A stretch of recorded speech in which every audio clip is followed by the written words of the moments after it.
যে তোরাগের পারে বিশ্ব ইজতেমা হয়, যে তোরাগ নদীর পানিতে ওযু করে মুসল্লিরা নামাজ পড়ে আল্লাহর কাছে প্রার্থনা করে, সেই তোরাগ নদীতে এখন ছাত্রলীগের কর্মীদের রক্তে লাল। আমার ভাই সুমন, বিপ্লব, আরিফ, এদের রক্তে তোরাগ নদী লাল হয়েছে। তাদের অপরাধ ছিল তারা জয় বাংলার পক্ষে মিছিল করেছে, তাদের হাতে অস্ত্র ছিল না। গতকাল থেকে দেখলাম বাংলাদেশের ঢাকা শহর, সারা দেশের নানান জায়গায় কলেমার পতাকা। এই বিষয়গুলো কিন্তু আমরা একেবারে সহজভাবে নিলেই আমি ঘটনার মূল জায়গায় পৌঁছতে পারবো না। কলেমার পতাকা, ইসলাম এসেছে পৃথিবীতে আজ থেকে 1400 বছর আগে। কোনদিন শুনেছেন কলেমার পতাকার কথা? তাহলে কি আগে সবাই ভুল করেছিল? আবার যুক্তি দিচ্ছে কি কেন কলেমার পতাকা? ওরা বলছে যখন বাংলাদেশ জুড়ে ব্রাজিল, আর্জেন্টিনার পতাকা, তখন সেই জায়গায় কলেমার পতাকা অনেক গুরুত্ববহ। এদেরকে কি জ্ঞান পাবি বলবেন, নাকি ইসলামের সেবক বলবেন, নাকি ইহুদিদের দালাল বলবেন? কেন বলছি? ব্রাজিল, আর্জেন্টিনার পতাকা একেবারে নিছক নির্ভেজাল একটা বিনোদন, একটা আনন্দ।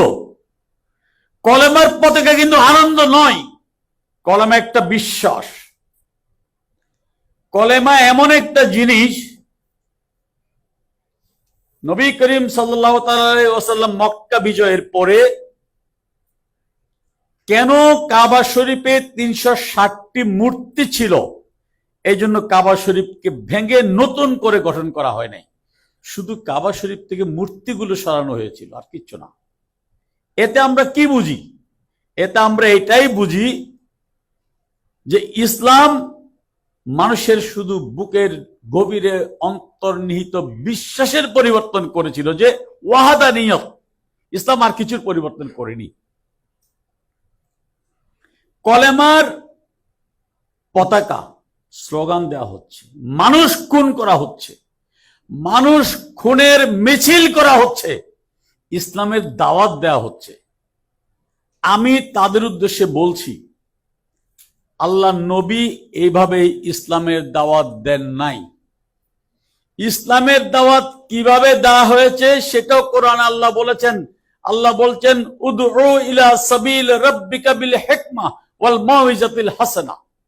আল্লাহ বলছেন, হে নবী, আপনি মানুষকে ইসলামের পথে ডাকুন। কি নিয়ে? কলেমার পতাকা নিয়ে নয়, বোমা নিয়ে নয়, মেশিন গান নিয়ে নয়, AK-47 নিয়ে নয়। কি নিয়ে? বিল হিকমা, আপনার মেধা, উন্নত চরিত্র, আপনার জীবনের উৎকর্ষতা দিয়ে তাদেরকে ইসলামের দিকে ডাকুন। আর তারা কি বলছে? কলেমার পতাকা।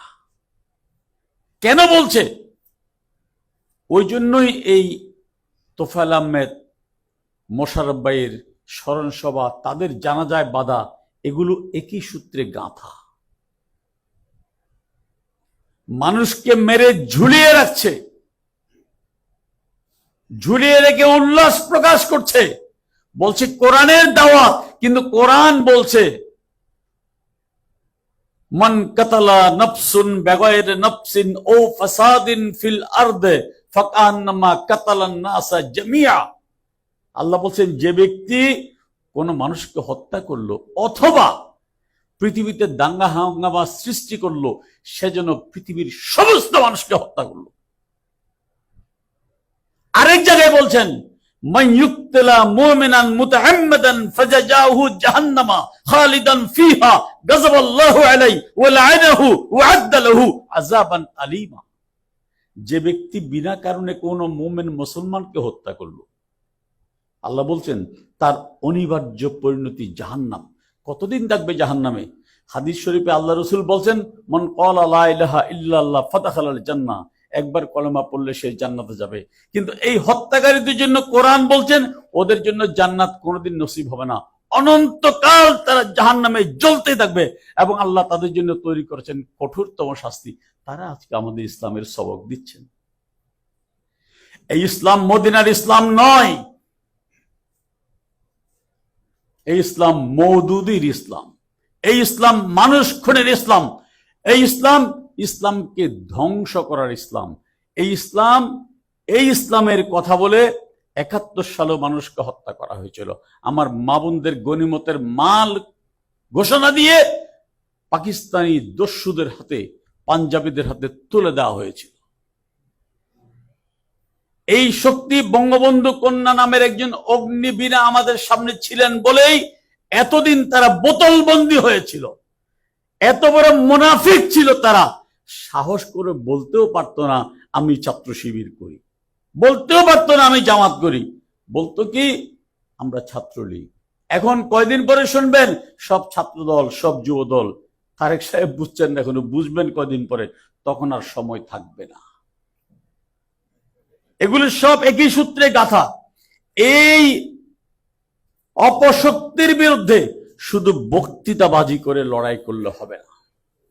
এই অপশক্তির বিরুদ্ধে লড়াই করতে হলে আমাদের সাংস্কৃতিক বন্ধন শক্তিশালী করতে হবে। সংস্কৃতির সাথে ইসলামের কোনো বিরোধ নাই। সংস্কৃতি ইসলাম সব সময় ধারণ করেছে। কিভাবে একটু খেয়াল করেন তো। ইসলামের প্রথম খলিফা হযরত আবু বকর, হযরত ওমর, হযরত ওসমান, হযরত আলী, তারা কেউই কিন্তু বাইবন মুসলিম ছিলেন না। প্রত্যেকেই ছিলেন কনভার্টেড মুসলিম। ইসলাম ধর্ম গ্রহণ করার পরে একজনের নামও পরিবর্তন হয় নাই, ভাষার পরিবর্তন হয় নাই, পোশাকের পরিবর্তন হয় নাই, শুধু বিশ্বাসের পরিবর্তন হয়েছিল। এই জন্য কোরআন আল্লাহ বলছেন ওমা আরসালনাকা মিন রাজুলিন ইল্লা বিলিসানি কওমিহি, আমি পৃথিবীতে যত নবী রাসূল পাঠিয়েছি সবাইকে স্বজাতির ভাষা দিয়ে পাঠিয়েছি, সংস্কৃতি দিয়ে পাঠিয়েছি, খ্রিস্ট দিয়ে পাঠিয়েছি, লিইউবাইয়িনু লাহুম, যাতে তারা আমার সম্পর্কে তাদেরকে ঠিকভাবে বুঝাতে পারে। কিন্তু আজকে তারা কি বলে, কয় আপনাকে বাংলাদেশে থাকতে হলে বাংলাদেশপন্থী হতে হবে। আবার স্লোগান দেখি ঢাকা না দিল্লি, কিন্তু আসলে কি পিন্ডি। কিভাবে পিন্ডি? তাদের নেতা বেয়াদব নাসির কদিন আগে পত্রিকা ফেসবুকে লিখেছে সাদিক কায়েমের মাঝে তারা আবুল আলা মওদুদীকে খুঁজে পায়, জঙ্গি মাহফুজের মাঝে তারা আল্লামা ইকবালকে খুঁজে পায়, পেট মোটা রাহিদের মাঝে তারা কায়েদ আজম মোহাম্মদ আলী জিন্নাহকে খুঁজে পায়। আপনারা বাংলাদেশ পন্থী যদি হন তাহলে পাকিস্তানি পিন্ডির লোক রেখে না আপনারা আদর্শ মনে করেন। বাংলাদেশে একজন মুক্তিযোদ্ধা আপনাদের আদর্শ হতে পারে না, একজন কবি আপনাদের আদর্শ হতে পারে না, একজন সাহিত্যিক আপনাদের আদর্শ হতে পারে না, পারে না। কারণ আপনারা তো বাংলাদেশ ধারণই করেন না। আপনারা তো পিন্ডির দালাল। মৌলানা আবুল আলা মওদুদীকে বাংলাদেশের সমস্ত হক্কানি আলেমদের সম্মিলিত মতামত হচ্ছে সে মুসলমানই নয়। আর রাজনীতিবিদদের ব্যাখ্যা কি, সে ব্রিটিশ চায়নি। আপনারা বলেন 47, আরে আপনার বাবা মওদুদী তো 47ও চায় নাই, সে তো ব্রিটিশের গোলামি চেয়েছিল। এই বয়ানগুলোকে যদি আমরা মোকাবেলা করতে চাই আমাদেরকে যথাযথ বয়ান দিতে হবে। এই যে প্রতিক্ষণ প্রতি মুহূর্তে মানুষকে বিভ্রান্ত করছে, কোরআন নিয়ে বিভ্রান্ত করছে, হাদিস নিয়ে বিভ্রান্ত করছে, প্রতারণা করছে। এই প্রতারণা কারা করে? মুনাফিকরা করে। কাবা শরীফ নিয়ে প্রতারণা করে। অথচ পবিত্র কোরআনে আল্লাহ কাবা শরীফ সম্পর্কে বলছেন ইন্না আউওয়ালা বাইতিন উদিয়া লিন-নাস লাল্লাযী বিবাক্কাতা হুদাল লিল আলামিন, নিশ্চয় আমি পৃথিবীর প্রথম ঘর তৈরি করেছি কাবা শরীফ। কেন তৈরি করেছি? হুদাল লিল আলামিন, মানুষকে হেদায়েত করার জন্য। আর তারা সেটাকে ব্যবহার করে মানুষের সাথে প্রতারণা করছে। তাহলে কি আমরা নিশ্চিত হতে পারি না এই ইসলামের সাথে ইসলামের, আল্লাহ রাসূল ইসলামের কোন সম্পর্ক আছে কি নেই? অবশ্যই নেই। এটা মওদুদীর ইসলাম, এটা প্রতারণার ইসলাম, এটা ক্ষমতায় যাবার ইসলাম।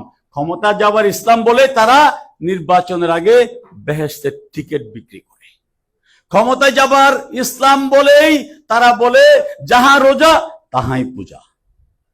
ক্ষমতায় যাবার ইসলাম বলে যেটা কৃষ্ণ সেটাই মুহাম্মদ। এই ভণ্ডদেরকে মোকাবেলা করতে হলে সাংস্কৃতিক জাগরণ করতে হবে।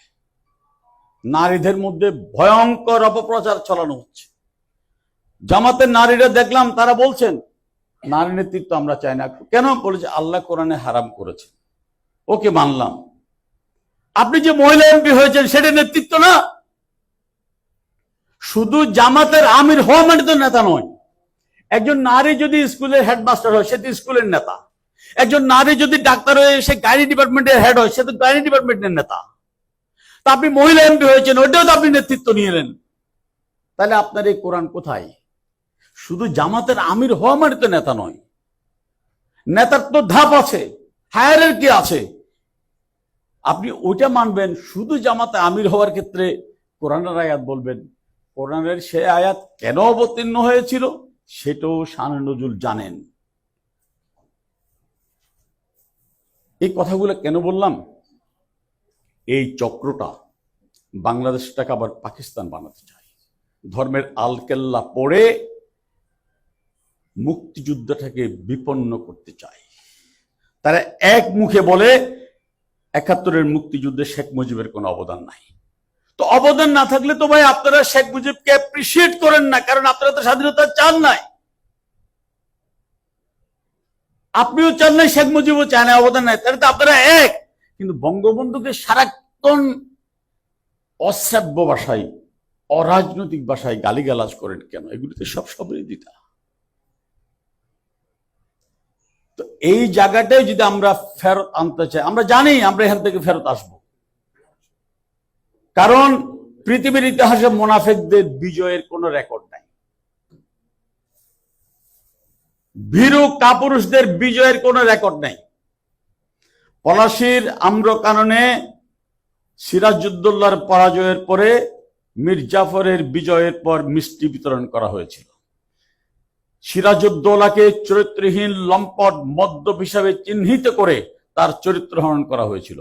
৫ই আগস্টের পরেও বঙ্গবন্ধু পরিবারকে নিয়ে সেই খেলা হচ্ছে। কিন্তু গত ২ বছর মব সম্রাট ইউনূস এবং তার ধারাবাহিক এই তালবাহানার তারেক রহমানের সরকার তাদের সমস্ত শক্তি প্রয়োগ করে পৃথিবীর কোন দেশে বঙ্গবন্ধুর কন্যা শেখ হাসিনা বা শেখ রেহানার নামে ১ ইঞ্চি অবৈধ সম্পদের প্রমাণ দিতে পারে নাই। বরঞ্চ গত ২ দিন আগে টিআইবি বলেছে মব সম্রাট ইউনূসের আমলে ১ বছরে বাংলাদেশে শুধু ঘুষ লেনদেন হয়েছে ১২,৬৩৩ কোটি টাকা। পৃথিবীতে রেকর্ড নাই। এটা আমাদের রিপোর্ট নয়, টিআইবি রিপোর্ট। কিন্তু তারা পলাশীর আম্রকাননে যেমন একদিন ইতিহাসের সত্য উন্মোচিত হয়ে খন্দক মীর জাফর ঘৃণার প্রতীক হয়ে দাঁড়িয়ে আছে, একই ঘটনা ইসলামের ইতিহাসও হয়েছিল। সেদিন কারবালার প্রান্তরে হোসাইন রাদিয়াল্লাহু তাআলা আনহুকে শাহাদাত করার পরে যখন তার খণ্ডিত মস্তক নিয়ে উল্লাস করা হচ্ছিল সীমারের নির্দেশে, তখনও সত্যিকার ইমানদার মানুষটি ঘরের দরজা বন্ধ করে লুকিয়ে কাঁদছিল, পাছে আবার এজিদ বাহিনী দেখে ফেললে তার উপরে হামলা হতে পারে। যেরকম হামলা এখন বাংলাদেশে বঙ্গবন্ধুর শরিক শেখ হাসিনার কর্মী মুক্তিযুদ্ধের পক্ষের উপরে হচ্ছে। কিন্তু ইতিহাসে তো নির্মম। কারবালার প্রান্তরের পর থেকে ১৪০০ বছর অতিক্রান্ত হয়েছে, এখনো পৃথিবীর কোন মুসলমান তার সন্তানের নাম সীমার রাখে না, এজিদ রাখে না। কিন্তু সেদিন সীমার এবং এজিদ ছিল নায়ক, হোসেন রাদিয়াল্লাহু আনহুকে বানানো হয়েছিল খলনায়ক, নাউজুবিল্লাহ। কিন্তু ইতিহাসে তো নির্মম। এখনো পৃথিবীর দেশে দেশে এই প্রান্ত থেকে ওই প্রান্ত, সাদা থেকে কালো, কারো ঘরে সন্তান জন্মগ্রহণ করলে অতি ভালোবেসে তার নাম রাখা হয় হাসান, নাম রাখা হয় হোসাইন। এজিদ এবং সীমার কারো নাম রাখা হয় না। ইতিহাসের আস্থা করে তারা ক্ষিপ্ত হয়েছে। বাংলাদেশেও সেটি হবে যদি বাংলাদেশ নামক এই রাষ্ট্র থাকে। এই ৭১-এর পরাজিত শক্তি এই ধর্ম ব্যবসায়ীদের করুণ পরিণতি হবেই।